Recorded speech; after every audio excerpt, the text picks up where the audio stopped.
When trials comes, it's hard to escape the pain and suffering that usually follows, whether it's physical pain or emotional and spiritual. Tears may course down our cheeks, while loneliness, anguish, and desperation seem to fill our very bones.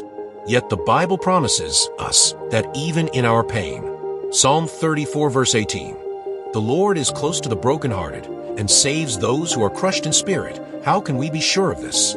That the Lord is near when our hearts are shattered, seemingly beyond repair? The answer lies throughout Scripture. For not only does the Bible make this promise repeatedly, but we know we can rest on the promises of the Lord, knowing God is only and always good, righteous, and perfect. Taking a look at the original Hebrew, the word used for close is qārôb, which means close to, approaching, or nearby.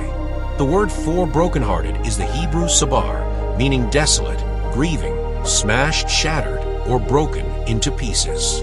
And the word for crushed is dakkā, which also means contrite, as one who has repentance. In essence, the verse means that God, the Lord above all, is fully with those who are distraught, and He saves those who fear Him and repent of their wrongs. He's with those who belong to Him, who experience hardship and suffering, whose hearts are crushed by the tragedies and discords of life.